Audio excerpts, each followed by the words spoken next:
कामरान खान साहब हमारे साथी की हैसियत है और मारूफ सहाफ़ी हैं और बहुत मशहूर प्रोग्राम करते हैं, इस वक्त दुनिया टीवी पर करते हैं और सब लोगों को उनके नाम से शनासाई है। कामरान खान साहब बहुत शुक्रिया। तो ये जब लिख रहे हैं ये प्रेस स्टेटमेंट में कि शवाहिद ऐसे मौजूद हैं जो इशारा दे रहे हैं इंफॉर्मेशन मिनिस्टर की तरफ, तो आप इसकी तशरीह किस तरह देखते हैं? देखिए, इसमें एक बात तो बिल्कुल वाज़ेह है कि इस वक्त तक ये बात जरूर सामने आई है कि जो कुछ भी हुआ इस खबर के पस मंजर में, उसमें अगर कोई शख्सियत बराह रास्त उसका असर था या बराह रास्त उसका ताल्लुक था तो वो सेनेटर परवेज रशीद साहब थे। जब भी उनको, ये बात बहुत अहम है कि उनको उनके ओहदे से सबकदोश किया गया है और इस अंदाज से ये पहली सबकदोशी है जो कि जनाब नवाज शरीफ की काबीना से की गई है। तो गोया कि इसका मतलब ये कि जाहिर है कि अब तक जो चीजें अवेलेबल हैं वो इशारा जनाब परवेज रशीद की जानिब करता है। तो ये तो अभी जाहिर है कि और ये उनको गिल्टी गिरदाना नहीं गया, ये बात बिल्कुल सही है, वो इसके मुजरिम नहीं है, अभी उन पे इल्जाम है ये और ये बात आगे बढ़ेगी। लेकिन जाहिर है कि इल्जाम में और उसके साथ जो शवाहिद है उस पर इतना वजन जरूर है कि वजीर आजम ने ये एक बड़ा कदम उठाया है और अपने एक बड़े साथी की को सबकदोश किया है। तो इसका मतलब ये कि वो महज सिर्फ एक ज़बानी इल्जाम नहीं है जिसके पीछे फिलहाल कोई सबूत या कोई मामला नहीं है। इसका मतलब ये कि उसमें इतना वजन जरूर था कि उनको सबकदोश कर दिया जाए। कामरान खान साहब, क्या ये जो जाहिर बात है कि क्या सारा ये तो बात नहीं करते, लेकिन ये जो मामला इतना संगीन था और अस्करी क़यादत और अस्करी जराए भी इसका इशारा दे रहे थे कि ये उनके लिए बहुत ही संगीन मसला है, कौमी सलामती का मसला है, तो तनाव की सूरत हाल बरकरार थी इन 3 हफ्तों के दौरान इस कज़िए पर, और क्या आप समझते हैं कि वो अब कुछ नॉर्मैलिटी की तरफ जाएगी? इसमें एक बात तो है कि ये फौजी क़यादत को शदीद तशवीश थी और इसकी तो कोई मजीद गवाही की जरूरत नहीं है। यानी कि चीफ ऑफ आर्मी स्टाफ से लेकर कोर कमांडर्स तक ने उसकी मिलकर इस पर अपनी तशवीश का इजहार किया है और जाहिर है कि जो इब्तदाई मालूमात इकट्ठी की थी जो फौज अपने इदारों ने भी की थी और फिर वजीर आजम ने जो इन्वेस्टिगेशन कराई सदर निसार अली खान से, उसमें यही लगा कि सिरिल अलमेडा से जिस शख्सियत की मुलाकातें हुई थी और जो तवातुर से राब्ते में रहे हैं वो जनाब परवेज रशीद साहब हैं। मगर ये नहीं कहा जा सकता ये तमाम की तमाम मालूमात जो है वो सिर्फ और सिर्फ जनाब परवेज रशीद ने दी। इस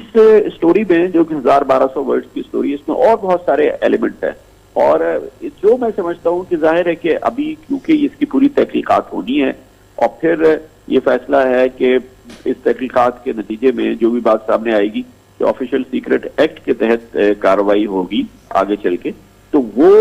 अभी बहरहाल तय होना बाकी है। लेकिन ये बात बिल्कुल सही है कि बेइंतहा तशवीश थी क्योंकि उस जो स्टोरी उसकी जबान और उसमें जो मवाद था वो इंतहाई मुतरज़ा था और ये साबित कर रहा था कि जैसे कि इंतहा पसंदी जंग में फौजी इदारे जो हैं वो रुकावट हैं और वो जो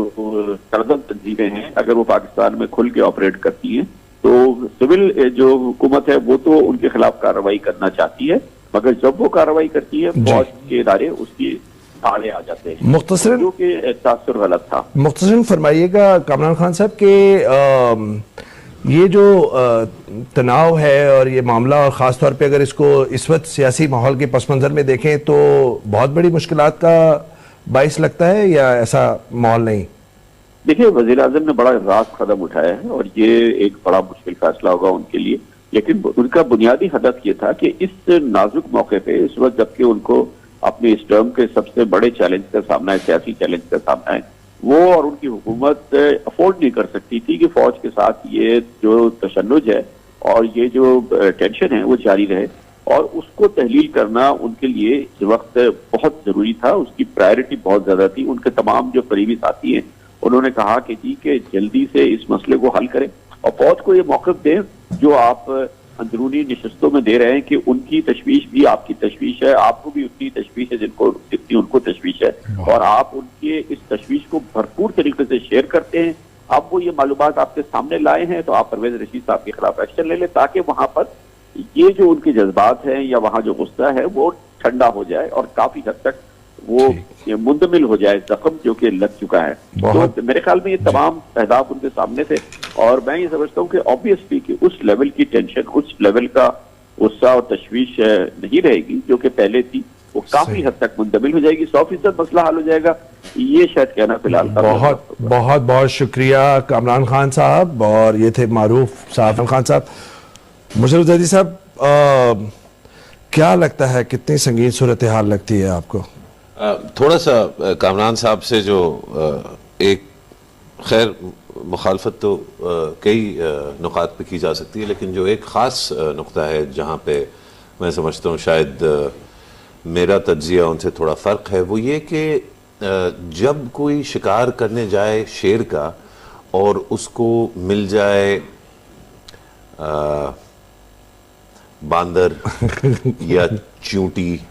या कोई और जानवर, तो जो प्यास और भूख होती है शिकारी की, वो उस छोटे जानवर से पूरी नहीं हो जाती। तो मैं समझता हूँ कि कतई जो है जो भूख और प्यास है शिकारी की वो इससे कम नहीं होगी। आप समझते हैं कि इशारों में, किनारे में, सिंबॉलिज्म के साथ हारिस तो मुशर्रफ जैदी साहब ने काफ़ी कुछ कहा। कुछ फिर हम आपसे भी बात करते हैं, फिर मुशर्रफ साहब इसको तफसील से बताएंगे। हारिस खलील साहब, वो तो यूफेमिज्म से काम ले रहे हैं। असल में बात यह है कि मैं आपसे, जैसे मैंने पहले अर्ज किया था, एक और शायद प्रोग्राम था यहीं, कि ये मुझे तो मैं बाहर था जब ये पूरा वाकया पेश आया, मुझे बहुत अफसोस और हैरत हुई कि ये इसमें ऐसा था क्या जिस पे इस कदर रद्द अमल हो। यानी मुसद्दिक मलिक साहब जो फरमा रहे हैं कि 2 रिबटल्स प्राइम मिनिस्टर्स हाउस से जारी हुए, एक रिबटल चीफ मिनिस्टर के स्पोक्स पर्सन ने लाहौर से जारी किया, उसके बाद हमारे जो फौजी हाई कमान है वो भी बहुत, उन्हें भी तशवीश हुई, और तमाम सियासी और सहाफ़ती हलकों में एक ऐसा कोई तूफान बर्पा हो गया। उसका नतीजा क्या निकला? उन रिबटल्स की वजह से क्या हुआ? यह खबर एक आलमी खबर बन गई। उस रद्द अमल के नतीजे में क्या हुआ? यह तय हो गया कि पाकिस्तान की जो अस्करी और सिविल इंतजामिया है वो एक पेज पे नहीं है। ऐसा नहीं होना चाहिए। ये रियासत जो है ये इसकी मुतहम्मिल नहीं हो सकती कि हम अपना जो डर्टी लिनन है वो हम चौक पे, आलम दुनिया के चौक पे जाके धोएं। तो मेरा ख्याल है कि ये एक इस खबर का लीक होना, उसकी तो मैं नहीं समझता कि कोई वो मामला, उसकी हिमायत नहीं, उसकी हिमायत मैं नहीं करता, लेकिन उसमें जो खबर के मुंदरजात हैं, कामरान खान साहब मामला दब जाता। जो आप बात कर रहे थे कि जो आलमी सतह पर जो हुआ, तो मामला दब जाता अगर ये तरदीदों का अगर ये रिएक्शन, अगर मैं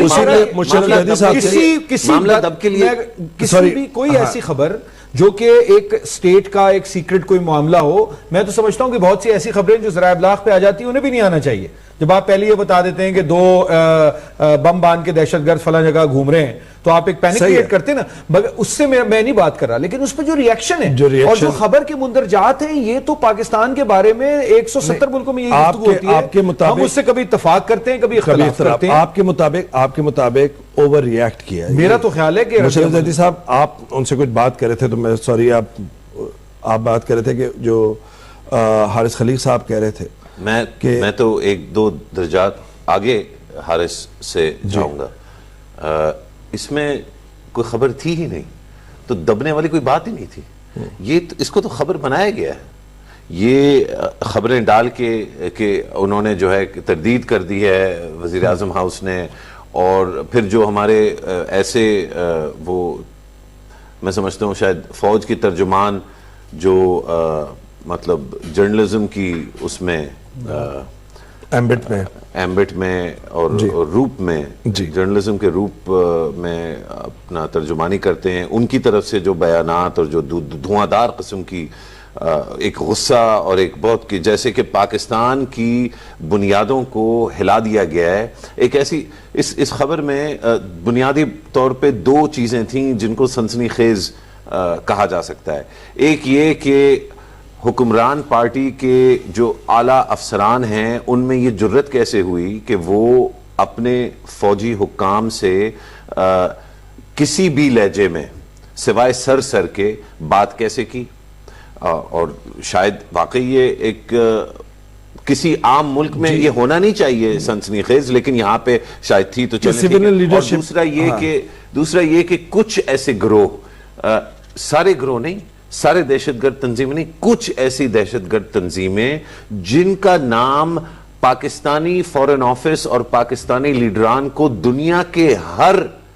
खित्ते में जहां जहां जाते हैं करना पड़ता है, उनको उनका नाम सुनना पड़ता है कि बाबा खुदारा तुम्हारा इतना जबरदस्त मुल्क है यार, तुम लोग इतने अच्छे हो, लेकिन प्लीज ये इन लोगों को तो फारिग करो यार, क्योंकि इन लोगों की वजह से तुम्हारे गिर्द जो दो बड़े ममालिक हैं वो बहुत ज्यादा नाराज रहते हैं तुमसे।